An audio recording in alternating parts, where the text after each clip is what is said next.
Welcome to Raise the Line with Osmosis.org, seeking solutions with leading experts on how to increase healthcare capacity so people can get the care they need during the COVID-19 crisis and beyond.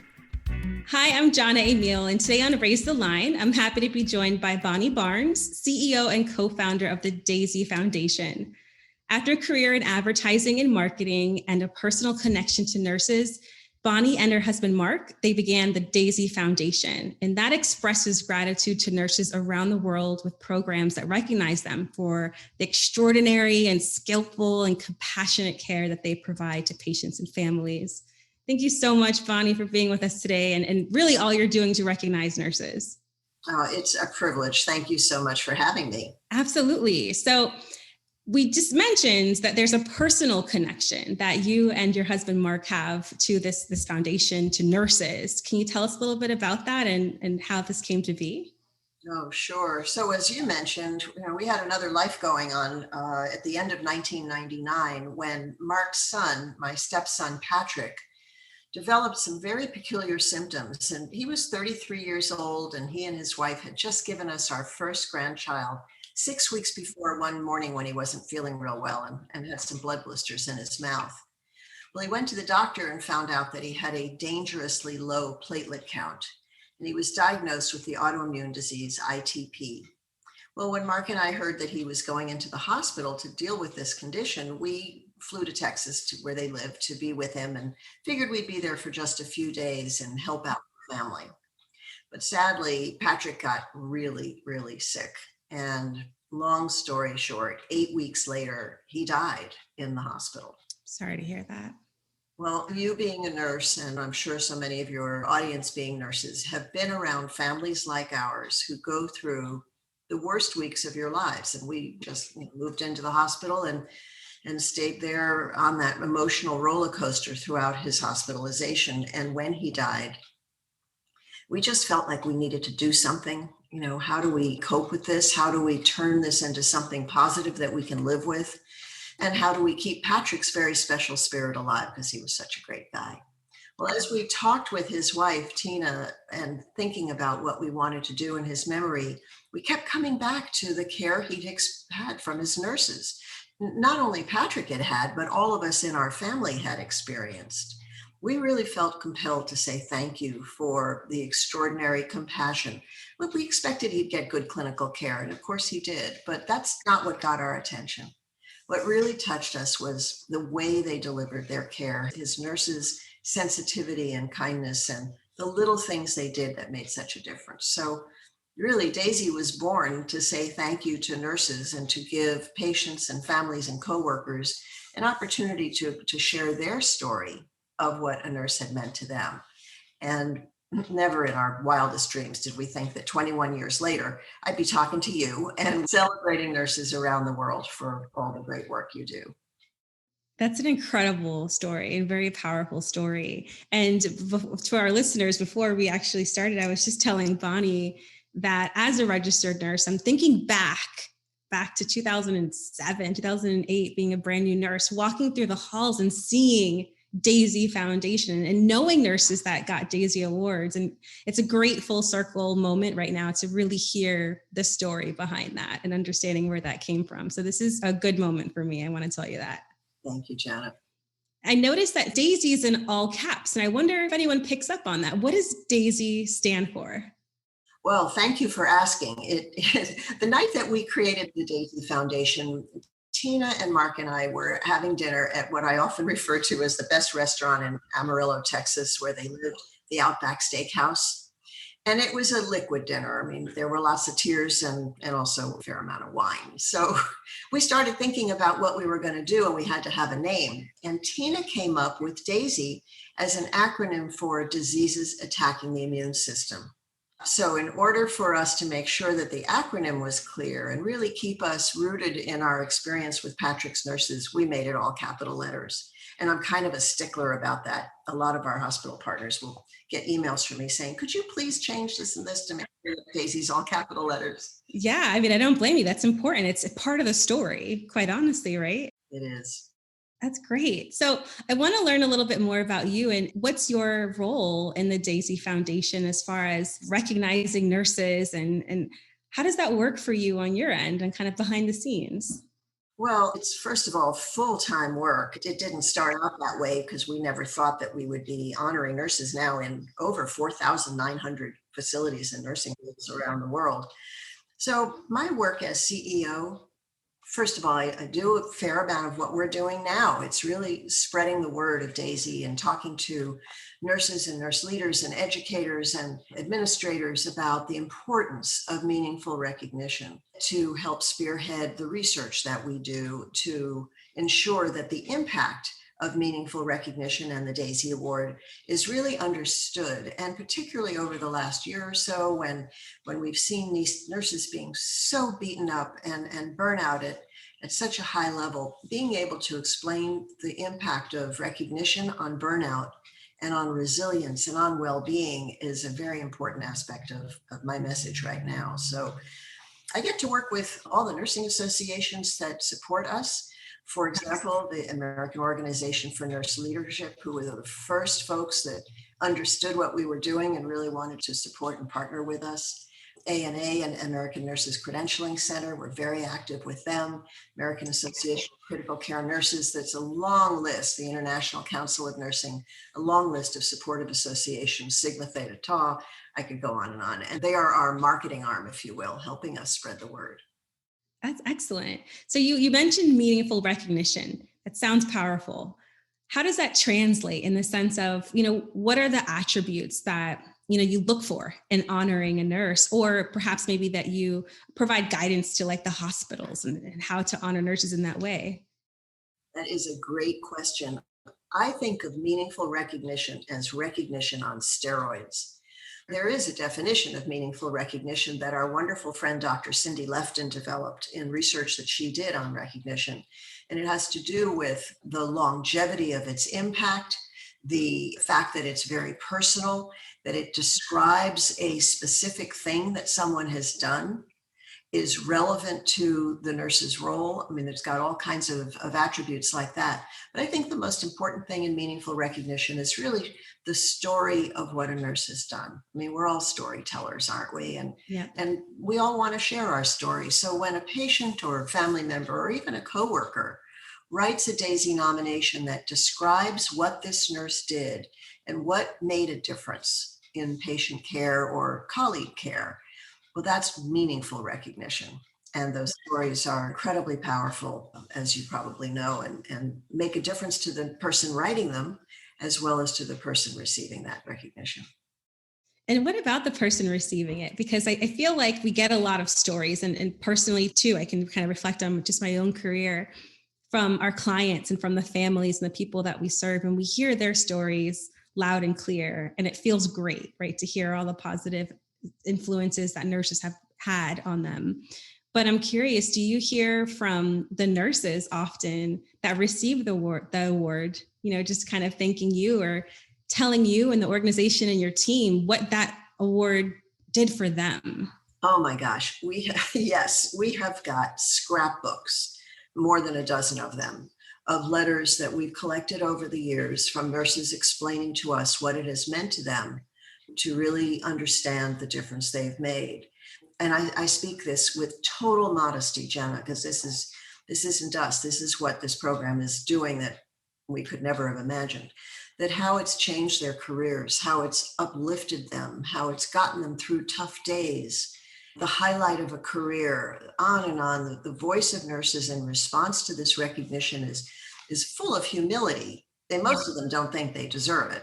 And they always refer to their team. Oh, I couldn't do this without my team. But they're also filled with pride, because I think at its core, what makes the Daisy Award so special is that it reminds nurses why they became nurses. Takes you back to what motivated you to start on this journey, to work so hard because you really want to take care of people. And the Daisy Award stories are describing the care that you provided. Yeah, I agree. There's so many things that, personally, in my opinion, that I feel like are easy to measure in nursing and healthcare. You can measure and tell me how much time I spent charting. You can tell me how much time I spent, trying to dispense medications. But these are things that become super tangible And sometimes as a nurse, speaking for myself, makes me feel like I'm pulled away to exactly your point, what it was that I was doing, that I set out to do. And these are really good reminders, really powerful, intrinsically powerful reminders that even when I feel like I'm spending so much time doing this task, that there's a patient, there's a family member, that I did make a difference. And I did the thing that I said I was going to do all these years ago. Because it's how you do that task. It's not about the time it takes. It's about the relationship that you manage to create with a patient or a family member during the doing of that task. I can think of so many times when Patrick was in the hospital and a nurse was in there to draw blood or whatever, or provide medication, but it's how she or he addressed Patrick, or even when he was totally sedated and they were coming in to do routine things with all of the machines that were hooked up to him, how they talked to us, how they educated us while they were doing that. It's how that care is delivered. And in delivering care that way, when in a caring way, you are creating a relationship. That's what I think it's all about. Absolutely. I think that's fantastic advice and a great point, right? That's the compassion. We have to do all the things that we do, even if we feel like I don't want to do this particular thing, right? I feel like I'm spending so much time on technology and not on my patients, but you're right. It's experience that we create, and just remembering that everyone that we are touching, right? That we care for, family, clients, that we do that with compassion, and we do that as a fellow human trying to take care of another. That's a great point. So I learned that you and Mark also wrote a book recently, and it's called Shining the Light on All the Right, Celebrating the Art of Nursing Around the World. How's that going? And I'm super curious if you've received any positive feedback on that book so far. Yes, it's actually been an incredible experience, because for years, people had been asking us to write our story and tell about how we came up with Daisy, and then share our experiences. And how did we go from Patrick's bedside to, at the time the book was published, well over 4,000 healthcare facilities partnering with us. And, we sat down, and I have to admit, we worked with a fabulous ghostwriter who is now a lifelong friend. And it was a great experience reflecting back on our experience, of course, in the hospital with Patrick, but that's just the first chapter. But what it gave us a chance to do is look at all of the nurses who have guided this work over the years, who have nurtured the concept of recognition to the place it has become, who helped us understand its strategic value. This book is really their story more than it is our story. It's the story of tremendous inspiration from nurses and nurse leaders who helped us see why this was such important work for nurses. So the longest chapter in the book is the acknowledgements chapter. We had such a good time. We each put a flip chart in each of our offices, and we just, every day we're writing names. And Jim, our ghostwriter, said to me, I'm not writing this chapter, you're writing this chapter, and then I'll clean it up. So organizing the thousands of names of people who have touched this program and helped us make Daisy was the most fun part of all. That's awesome. Where can people find this book? Oh, you can find it on Amazon easily, or you can go to our website, daisyfoundation.org/book, and order it through us, and then we'll be happy to sign a copy and send it off to you. We're happy to do that. And we'll be at the ANCC Magnet and Pathway to Excellence Conference doing a book signing there. As soon as we can get out and do live signings again, it's going to be a joy. Yeah, that's going to be awesome. So I'm curious, this is a fantastic arc here. So thinking about when this started back in 1999 and today, considering where we are now in this pandemic, right? And just what your experience has been, what would you say is the biggest challenge now for nurses specifically? The biggest challenge for nurses? Yeah, and the healthcare workforce right now. Well, you as a nurse can probably speak to that even better than I can. I'll be speaking every day, all day about it. I can speak to it. I speak everything through my Daisy lens. Yeah. I think the biggest challenge that nurses have is getting their voice heard, and the level of respect and listening that we need to do as a public that will force us as a public to take care of this precious resource called nurses. I think that's the biggest challenge the nursing profession has right now, is making the public aware of what we all need to do to take care of you so you can take care of us. Perfect. Nobody can see me, but I'm nodding my head yes so hard it might fall off my shoulders. This is great. I think that's a really good takeaway there. And I think that statement of respect comes in so many ways. And of course, I know about all the staffing challenges, and I know about the need for more PPE and all the others. I know all of that stuff. And I know about, most very importantly, the need for more nursing faculty, which I believe our states need to support. Yeah. We need to pay for more faculty so we can take all these people who want to be nurses and educate them successfully and bring them into the workforce. And I think that the public role in creating funding for nurse education is just critically important. But at the same time, the public needs to be listening to nurses. When you tell us, go get vaccinated, well, that shouldn't be a challenge to anybody. We know you're basing this on facts and science. When you ask us to wear masks, come on, that's not a big deal. I just feel like we need to be listening. We need to be bringing nurses onto our boards of directors. We need to be putting you in a position where your incredible brain power can really be influencing our world to an even greater degree than it already does. Well, thank you for that. That's a really great point, great statement. I don't disagree. And thank you for saying that. That really does show how deeply you are an advocate for nurses and for nursing and its profession as a whole. And I appreciate that. So where do you see the future of the Daisy Foundation? I hate to do the 5-year, 10 years, but when you think about the big picture, where do you see the future of the Daisy Foundation?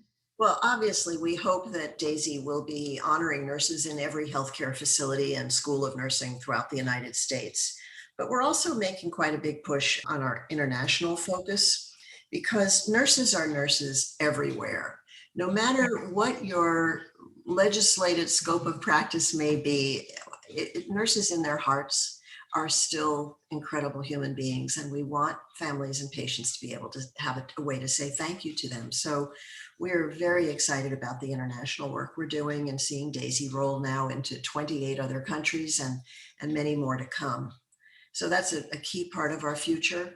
We continue to look for opportunities to expand recognition for nursing faculty. And the big initiative we're excited about, that I think is our focus for the rest of this year and probably well beyond, is ensuring that nurse leaders, nurse managers in particular, are getting the recognition that they deserve. I know that the level of burnout for nurse managers has been just extreme during this past many, many months with the pandemic. And the role of the manager in particular is so complex and so critically important to our whole healthcare structure that we want to make sure that they are getting the gratitude they deserve and hearing the feedback they deserve for creating the environment where all this compassionate care can thrive. So we have a program called the Daisy Award for Extraordinary Nurse Leaders, and we're pushing that hard in partnership with AONL. I'm very excited about a marketing initiative we'll be undertaking in the coming months. For our audience that's listening right now, thinking about specifically students who are getting ready to start nursing school, or they're in it and they're, just thinking about their career, to be a nurse and what that's like, what are the advice that you might give to them to meet the challenges of this moment today, as you, from your perspective and your opinion as a nurse and as a receiver of the care that we give? What would be your advice, and what would be some of the takeaways as well that you want them to know about the Daisy Foundation? Wow, that's a really great question. I think the most important thing I can say to nursing students right now is, please don't ever forget why you are becoming a nurse. This work is going to be really hard. It's going to tax you intellectually, emotionally, physically, psychologically, in every possible way. It's going to put pressure on you. But when you never forget what started you on this journey to begin with, and I'm pretty sure that it's not about money and good hours and working conditions, right? Right. Let that drive you throughout your career. And I hope that every student nurse has the opportunity to be nominated for the Daisy Award for Students, because that should serve as a reminder. You'll always have that nomination letter to take you back to something that you did, because you're doing something every single day that makes you so important to patients and families that you serve. So I think the most important bit of advice I can offer is, please don't ever forget your why you're doing this, and hold that in your heart always. Thank you, Bonnie. Thank you so much for being with us today. That was fantastic. I'm feeling just energized, honestly, and recharged, just even about what it means to be a nurse, right? And thinking about and reflecting on everything. And I bet everybody is too, listening to this. Thank you so much for being a great advocate, for recognizing the profession, for being a part of making it better as well. Well, it's truly a privilege, and I've had so much fun talking to you. You're a wonderful interviewer in addition thank you. to being a great nurse. So thank you for this. Thank you. And I'm Jannah Amiel. Thanks for checking out today's show. Remember to do your part to flatten the curve and raise the line. We're all in this together.